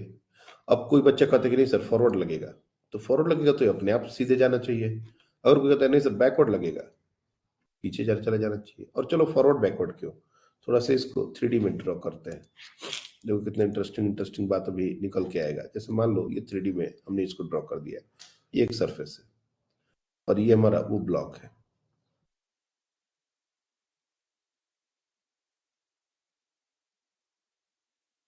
ये हमारा वो ब्लॉक है। mg अभी भी नीचे की तरफ लग रहा है, नॉर्मल अभी भी ऊपर की तरफ लग रहा है। तो अपने आप ये तो किसी डायरेक्शन में जा सकता है, किसी डायरेक्शन में जा सकता है। अगर फ्रिक्शन किसी भी डायरेक्शन में लग सकता है तो ये तो जिस डायरेक्शन में फ्रिक्शन लगे उधर ही अपने आप चलने लगेगा। एक जमीन पर एक ब्लॉक हम रखे हुए हैं और वो अपने आप मूव करने लगे, ये कितना समझदारी का बात है? नॉनसेंस बात है, नहीं होता ऐसा। हम बॉक्स को रखे हुए, बॉक्स अपने आप कैसे मूव कर जाएगा? इसका मतलब कि जब हम इस बॉडी को बॉक्स को सिंपली रखे हुए हैं तो फ्रिक्शन लगेगा ही नहीं, no friction. Why? There is no tendency, there is no relative motion, so that's why there is no friction. अब समहाउ हमने पता किया कि ये 100 न्यूटन का फोर्स जब तक नहीं लगाएंगे तब तक ये हिलेगा नहीं, ये समहाउ हमने पता कर लिया। एक तो है कि मतलब स्लिपरी सरफेस छुए चला गया, वो नहीं, हमने समहाउ फिगर आउट किया कि 100 न्यूटन का फोर्स जब तक इसको नहीं लगाया जाएगा तब तक ये हिलेगा नहीं। अब मान लो किसी ने 40 न्यूटन का फोर्स लगाया ऐसे, अब बताओ ये मूव करेगा? ये जो बॉक्स है ये मूव करेगा? ये तो पहले हमने बोला है कि 100 न्यूटन का फोर्स चाहिए इसको मूव करने के लिए, और अगर हम अप्लाइड फोर्स को 40 न्यूटन रखते हैं तब तो कहां से मूव करेगा ये? और अगर मूव नहीं कर रहा तो नेट फोर्स इस पर 0 होना पड़ेगा, क्योंकि न्यूटन्स लॉ के अनुसार अगर नेट फोर्स 40 न्यूटन हॉरिजॉन्टल लग रहा होगा तो इसको मूव कर जाना चाहिए, मूव तो कर नहीं रहा। इसका मतलब फ्रिक्शन इसके ऊपर पीछे की तरफ लगना पड़ेगा और वो 40 न्यूटन के बराबर ही लगना पड़ेगा। ये देखो, अगर किसी ने 50 न्यूटन लगा दिया तो फ्रिक्शन भी 50 न्यूटन पीछे की तरफ लगना पड़ेगा। इस बात को और अच्छे से हम लोग ये जो सरफेस वाला डायग्राम है उससे समझ सकते हैं। एक बार फिर से वो 3D डायग्राम देखो, ये हमारा एक सरफेस है और इस पर वो बॉक्स रखा हुआ है।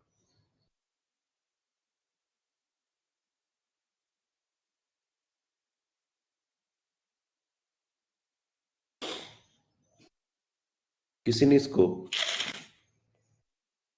इस तरह से ढकेलने की कोशिश की तो फ्रिक्शन कुछ इस तरीके से लगना शुरू हो जाएगा। किसी ने इसको आगे से ढकेलने की कोशिश की,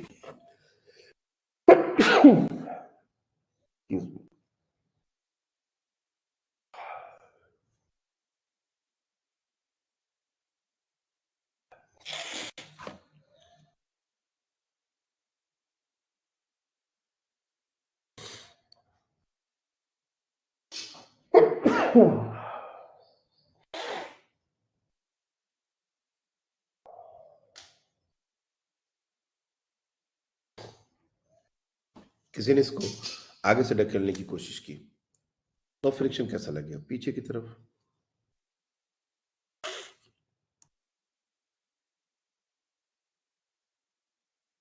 ऐसा। अगर किसी ने इधर से ढकेलने की कोशिश की, तुम जिधर से ढकेलोगे और मेक श्योर कि तुम 100 न्यूटन से कम फोर्स लगा रहे हो। 100 न्यूटन एक बाउंड्री कंडीशन है, इस ब्लॉक को मूव करना है अगर तो 100 न्यूटन से कम फोर्स पर ये मूव नहीं करेगा। और हम हर बार चाहे कहीं से भी फोर्स लगा रहे हैं लगाना शुरू करेंगे, फ्रिक्शन तभी लगेगा, उसके पहले नहीं लगेगा, और फ्रिक्शन लगेगा उसके अपोजिट डायरेक्शन में। क्या ये बात समझ आ रही है? इसको समझना बड़ा मुश्किल काम नहीं है, बहुत आसान है बात ये। नहीं अगर मूव कर रहा तो नेट फोर्स को जीरो तो करना पड़ेगा ना, क्योंकि अगर हम कहें कि नहीं सर फ्रिक्शन तब भी नहीं लग रहा, तो फिर हमारा एक्सटर्नल फोर्स जो है उस बॉडी को एक्सेलरेट करने के लिए काफी है, फिर बॉडी क्यों नहीं एक्सेलरेट हो रहा? इसका मतलब फ्रिक्शन तो उसको अपोज करेगा ही, और फ्रिक्शन जिधर हम फोर्स लगाएंगे उसके बिल्कुल अपोजिट डायरेक्शन में लगेगा। इसलिए हम देख सकते हैं कि अगर फ्रिक्शन हमारा अप्लाइड फोर्स 30 न्यूटन का है तो फ्रिक्शनल फोर्स उस समय भी 30 न्यूटन। अगर अप्लाइड फोर्स 40 है तो फ्रिक्शनल फोर्स 40। अगर अप्लाइड फोर्स 50 है तो वैल्यू भी चेंज हो रहा है, डायरेक्शन भी चेंज हो रहा है, सब कुछ चेंज हो रहा है। ये क्यों ऐसा हो रहा है? बिकॉज ये स्टैटिक फ्रिक्शन है, मूवमेंट नहीं हो रहा। लेकिन यहाँ पर टेंडेंसी आ रही है, टेंडेंसी। अगर ये स्मूथ सरफेस होता और हम 30 न्यूटन का फोर्स लगा रहे होते तो जिधर ये मूव करने का बात होता उधर मूव करने की बॉडी में टेंडेंसी आ गई, अगर फ्रिक्शन है तब। तो उसका अपोजिशन होगा, उसका अपोज होगा, और फ्रिक्शन उसके अपोजिट डायरेक्शन में लगेगा। तो ये टेंडेंसी को समझना बहुत ही इंपॉर्टेंट है। क्लियर है?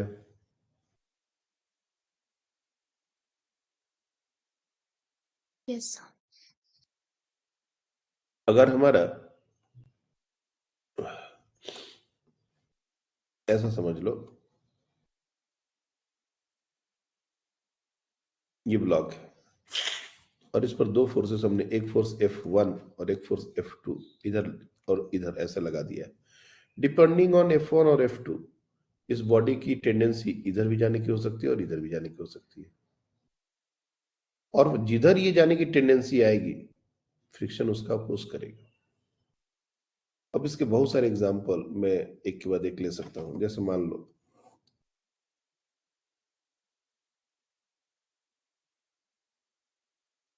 ये हमारा F1 है, ये हमारा F2 है, और इन सारे केसेस में हमारा जो फ्रिक्शनल फोर्स है,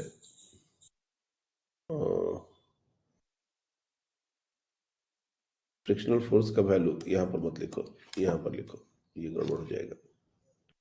फ्रिक्शनल फोर्स किधर लगेगा सिर्फ ये डिसाइड करना हो तो ये भी काफी इंटरेस्टिंग है। जैसे F1 मान लो 20 न्यूटन, और ये F1 मान लो 20 और F1 10, और ये वही ब्लॉक है जो 100 न्यूटन का फोर्स जब तक नहीं लगे तब तक नहीं हिलेगा, वैसा।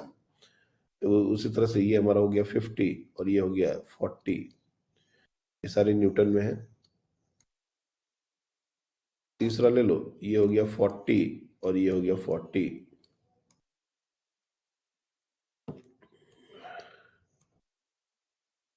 ऐसे बहुत सारे डेटा लिए जा सकते हैं, 100 न्यूटन, 30 न्यूटन।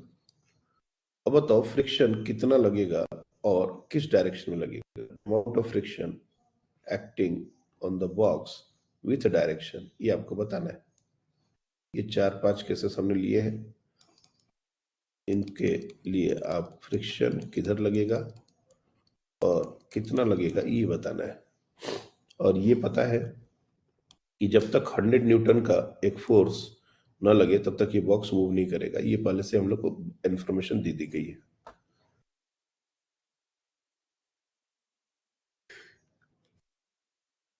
बताओ,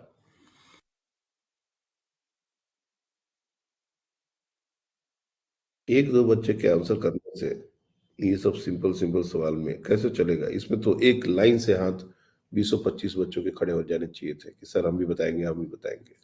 ये सब क्वेश्चन थोड़े ना है, न्यूमेरिकल थोड़े नहीं, ये तो अंडरस्टैंडिंग है। इसमें अगर हम इतना टाइम ले रहे हैं मतलब हम चीजों को नहीं समझ पा रहे, तभी तो।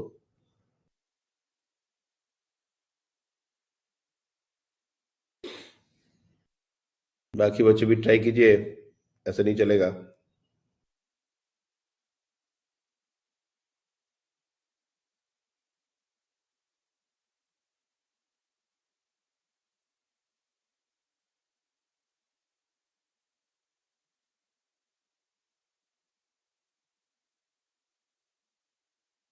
ओके चलिए, मल्हार आप आंसर बताइए। Sir, first case 10 Newton left, 10 Newton direction, backward. Okay 10 Newton backward, 10 Newton backward, 0. Okay 70 Newton backward.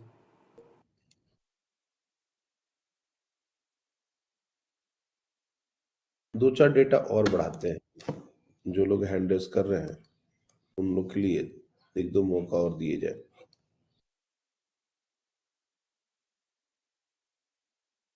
ये हो गया हमारा 50 न्यूटन और ये हमारा हो गया 90 न्यूटन, ये हमारा हो गया 20 न्यूटन, ये हो गया हमारा 100 न्यूटन, और इन दोनों केसेस में हमको फ्रिक्शन का वैल्यू बताना है। चलिए आप ये बताइए,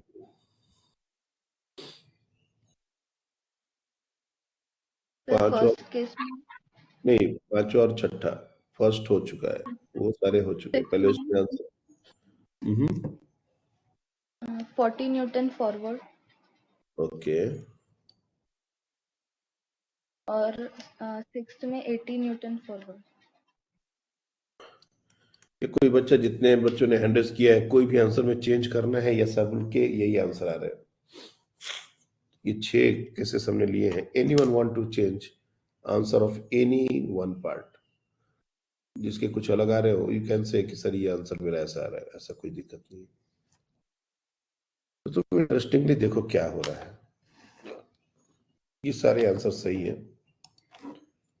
फ्रिक्शन मैग्नीट्यूड वाइज बराबर है, डायरेक्शन वाइज बराबर लग रहा है, 0 भी लग रहा है, ज्यादा भी लग रहा है, कम भी लग रहा है, हर पॉसिबिलिटी हो रही है, और ये सिर्फ और सिर्फ टेंडेंसी की वजह से। ये टेंडेंसी को समझना ही हमारे लिए बहुत इंपॉर्टेंट है, क्योंकि जब तक टेंडेंसी रहेगी और रिलेटिव मोशन नहीं होगा, तब तक हम स्टैटिक फ्रिक्शन के साथ डील कर रहे हैं। और मैंने पहले ही बताया है, स्टैटिक फ्रिक्शन जो होता है वो एक वेरिएबल फोर्स होता है, मैग्नीट्यूड भी चेंज हो सकता है, डायरेक्शन भी चेंज हो सकता है, और यही पर सबसे ज्यादा बच्चे फंबल करते हैं। काइनेटिक फ्रिक्शन फिर भी सबके पल्ले पड़ जाता है, कांस्टेंट फोर्स है, रिलेटिव मोशन का फोर्स, इतना सबको समझ आता है, लेकिन स्टैटिक फ्रिक्शन को समझना ये बड़ा ही पेचीदा है। याद कर लेते बच्चे, रट्टा मार लेते, स्टैटिक फ्रिक्शन जब रिलेटिव मोशन नहीं होता है तब। अरे मतलब इसका मतलब क्या है? इसका मतलब सर हमको नहीं समझ में आता, हमने याद कर लिया इसको। इस याद करने से कोई फायदा होने वाला है? नहीं। तो फ्रिक्शन बच्चे याद कर लेते हैं, लेकिन उसको जो बेसिक अंडरस्टैंडिंग है उसकी, वो किसी को क्लियर नहीं होता। बहुत सारे बच्चे उससे फंबल करते हैं, और मुझे दिख रहा है सिर्फ कॉन्फिडेंस से 2-3 बच्चे आंसर कर पा रहे हैं मुश्किल से, नहीं तो बाकी सारे बच्चों को आंसर में ही कॉन्फिडेंस नहीं आ रहा। मतलब कहीं ना कहीं हमने चीजों को सही तरीके से समझने में दिक्कत हुई है। तो 2 चीजें हमने बता दी, when there is a relative motion or tendency of relative motion between the two surfaces, then only the friction is going to act. How? Friction always opposes the relative motion or tendency of relative motion. मतलब ऐसा लगेगा जैसे वो इसका oppose कर रहा हो। Relative motion हो रहा है तो उसका oppose, tendency of relative motion है तो उसका अपोज, ये उसका अपोज कर रहा है। और लास्ट जो तीसरा है वो है क्यों, वाई। देखो फ्रिक्शन के जो रीजंस हैं वो बहुत सारे हैं। मतलब अगर हम अपने मॉलिक्यूलर लेवल पर जाएं तो फ्रिक्शन के बहुत सारे रीजंस हम समझ सकते हैं, लेकिन जो मेन प्रोमिनेंट रीजन है वो सिर्फ 2 ही रीजन को हम लोग काउंट करते हैं। मैकेनिक्स में खास करके हम लोग वाई फ्रिक्शन एक्ट्स, जो तीसरा वर्ड है, कॉज ऑफ फ्रिक्शन और रीजन फॉर फ्रिक्शन, ऐसा बोल सकते हैं, रीजन ऑफ फ्रिक्शन। इसमें 2 मेजर प्रॉब्लम्स है, 2 मेजर रीजंस है, और वो है इंटरलॉकिंग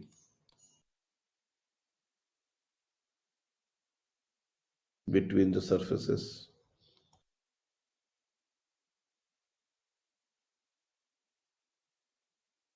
और दूसरा है इंटरमॉलिक्यूलर बॉन्डिंग।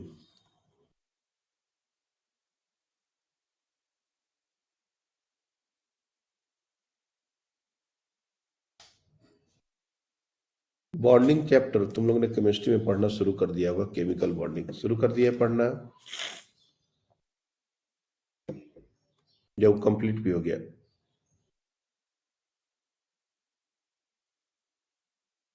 बॉन्डिंग चैप्टर है ना आप लोग का?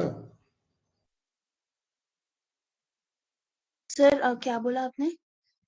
बॉन्डिंग, केमिकल बॉन्डिंग चैप्टर हो गया या हाँ अभी सर, वो चल रहा केमिकल बॉन्डिंग हो गया हो गया। है? बताइए, आप लोग ने valence band, electron repulsion theory, VSEPR theory सब पढ़ लिया है। तो इंटरमोलिकुलर बॉन्डिंग समझना आपके लिए ज्यादा मुश्किल नहीं है। अब देखो, कोई भी ब्लॉक जो है वो किसी भी सरफेस पर अगर हमने रखा है, तो चाहे वो कितना भी स्मूथ सरफेस हो, अगर हम ये जो छोटा सा पोर्शन यहाँ इसका उठाएं और इसको बहुत माइक्रोस्कोप से अगर ऑब्जर्व करें, इसको, इस चीज को यहाँ पर अगर ध्यान से देखा जाए, तो ये देखने में कुछ ऐसा दिखेगा।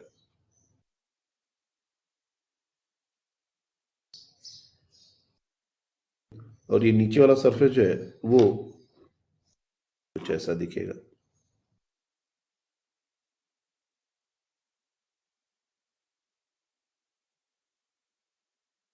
एक दूसरे के अंदर फंसे हुए हैं ये जो सरफेस है, ये इंटरलॉक हो रहा है। जब इसको मूव करने की कोशिश करेंगे किसी भी एक को, तो वो जो एक दूसरे के अंदर फंस गए हैं वो, और ये बहुत ऐसा नहीं है कि बहुत सारा, ऐसा तो कैसा आगे बढ़ रहा है, ऐसा नहीं है कि एकदम से रोड़ा अटका हुआ है रास्ते में। ये माइक्रो लेवल पर, ये मॉलिक्यूलर लेवल पर ये इस तरह से एक के अंदर एक घुसे हुए रहते हैं। जब हम उसको मूव करने की कोशिश करते हैं तो ये अपोजिशन फील करते हैं because of this interlocking.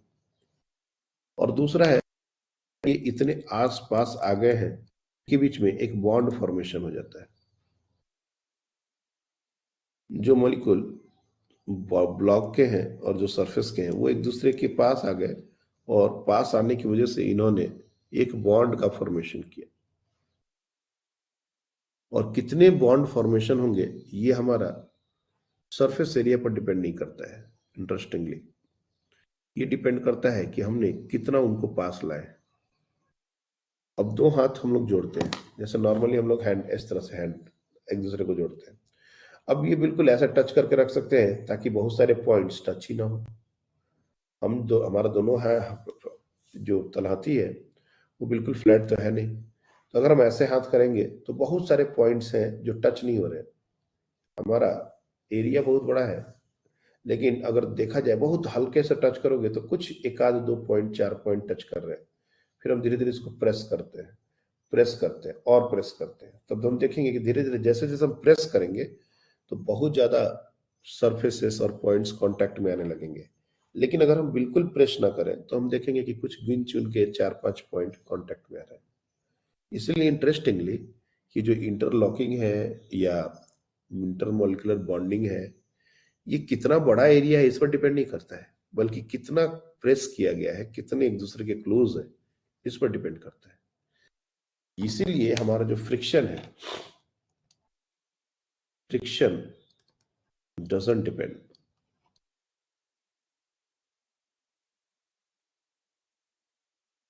on amount of area,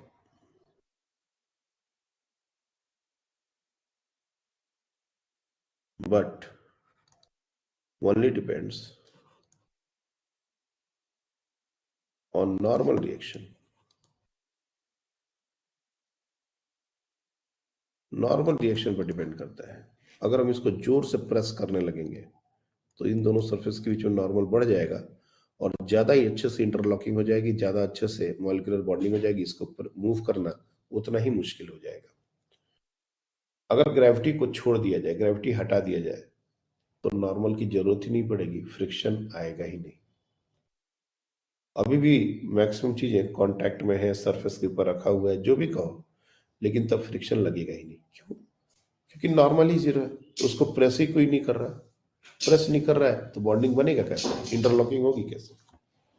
इसलिए बहुत बार ये हम लोग को कंफ्यूजन होता है कि सर एरिया ज्यादा है, और अगर इंटरलॉकिंग और इंटरमोलिकुलर बॉन्डिंग की बात है तो ज्यादा सरफेस मतलब ज्यादा मॉलिक्यूल, ज्यादा मॉलिक्यूल मतलब ज्यादा बॉन्डिंग, तब तो इसको बहुत ज्यादा फ्रिक्शन लगना चाहिए। तो जैसे मान लो अगर यही बात सही होती तो कोई एक बॉक्स है, इस तरह से हमने इसको रख दिया,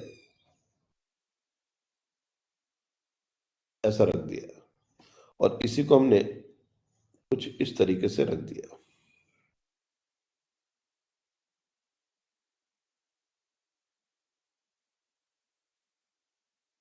तो इन दोनों में एरिया का फर्क आ गया। ऊपर वाला जो एरिया है, ये जो एरिया है ऐसा ही नीचे एरिया होगा और ये एरिया कम है और ये एरिया तो ज्यादा है। मान लो दोनों ब्लॉक है 5 kg के, तुमको पता है ये 5G और ये नॉर्मल, और यहां पर भी ये 5G और ये नॉर्मल। तो नॉर्मल तो दोनों में सेम है, लेकिन चूंकि एरिया ज्यादा है तो इस पर ज्यादा फ्रिक्शन लगना चाहिए, जबकि ऐसा होता ही नहीं है। वो इसलिए नहीं होता है क्योंकि कितने पॉइंट्स कांटेक्ट में आएंगे, ये हमारा सरफेस एरिया कितना बड़ा है इस पर मैटर नहीं करता है। एक रफ सा सरफेस है, जैसे मान लो, इसको अगर अच्छे से समझना है तो मान लो एक ऐसा जगह है जहां पर टाइल्स या मार्बल नहीं बिछा, नॉर्मल प्लस्तर है, और उस पर एक लकड़ी, प्लेन लकड़ी रखने की कोशिश करो। वो लकड़ी कितने पॉइंट पर टच कर रहा होगा उस जमीन को, we can easily see that. और जैसे जैसे लकड़ी के ऊपर हम सामान रखते जाएंगे, हम देखेंगे उतना ही ज्यादा वो जमीन के और कांटेक्ट सरफेस बढ़ते जा रहे हैं। तो ये नॉर्मल के बढ़ने से हुआ, ना कि हम एक प्लेन सरफेस को रख दिए, इतना बड़ा सरफेस है तो ज्यादा पॉइंट कांटेक्ट में आएगा, ऐसा नहीं होता। इसलिए friction always acts directly proportional to the normal reaction. मतलब इस पूरे डिस्कशन से एक चीज हम समझ सकते हैं कि अगर फ्रिक्शन लगेगा, कब लगेगा, कैसे लगेगा, क्यों लगेगा, इसके बाद की बात कि अगर हमारा फ्रिक्शनल फोर्स लगेगा तो ये directly proportional to normal reaction होगा। अगर नॉर्मल रिएक्शन नहीं, फ्रिक्शन नहीं। इसलिए हमने कहा था कि जब पैर जमीन से उठा लेंगे तो उस पैर पर नॉर्मल तो नहीं लगेगा, नॉर्मल के लिए कांटेक्ट होना जरूरी है, और जब नॉर्मल ही नहीं लग रहा है तो फ्रिक्शन कहां से आएगा। इसी प्रोपोर्शनलिटी साइन को हटाने के लिए एक टर्म डाला जाता है जिसको बोलते हैं कोएफिशिएंट ऑफ फ्रिक्शन, और ये म्यू जो होता है वो होता है कोएफिशिएंट ऑफ फ्रिक्शन। इसके बारे में भी एक दो बातें हमको समझ में आनी चाहिए कि कोएफिशिएंट ऑफ फ्रिक्शन जो है वो हमारा डिपेंड करता है नेचर ऑफ सरफेसेस,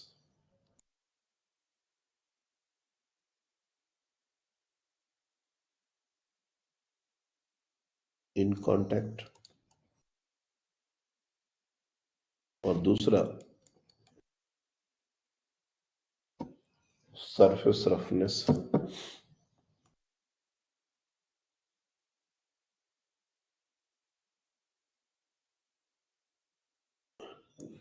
रोड पर अगर हम एक टायर, मतलब एक गाड़ी चला रहे हैं, तो और उस समय रोड और टायर के बीच में जो फ्रिक्शन है, और अगर हमने एक बहुत ही अजीब तरह का प्लास्टिक का, बिल्कुल हार्ड प्लास्टिक का शूज पहन के उसी सरफेस पर चल रहे हैं, तो टायर और रोड के बीच का जो फ्रिक्शन है और हमारे शूज और रोड के बीच का जो फ्रिक्शन है, ये दोनों अलग अलग लगेंगे। इन दोनों के बीच में कोएफिशिएंट ऑफ फ्रिक्शन अलग अलग होगा। तो फ्रिक्शन हमेशा दो सरफेस के बीच लगता है, और दोनों में से कोई भी एक चेंज हो गया, फॉर एग्जांपल ये वो दो सरफेस है, ये फर्स्ट सरफेस और ये सेकंड सरफेस, इसमें से अगर किसी एक को चेंज करेंगे तो म्यू चेंज हो जाएगा।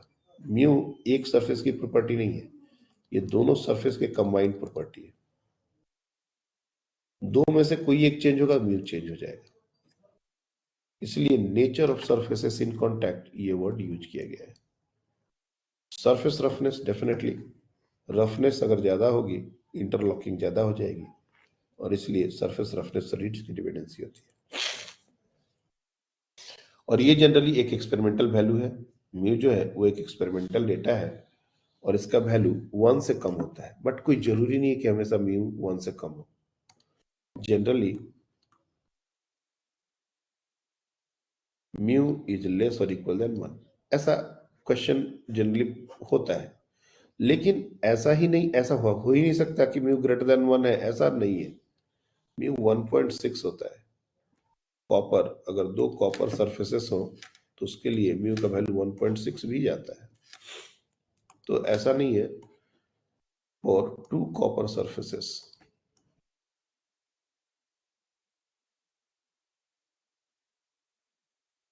Mu is equal to 1.6 as well.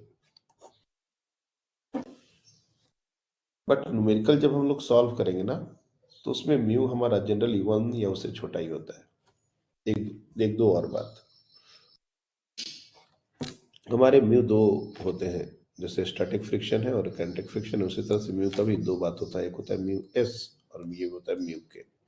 इसको बोलते हैं कोएफिशिएंट ऑफ स्टैटिक फ्रिक्शन।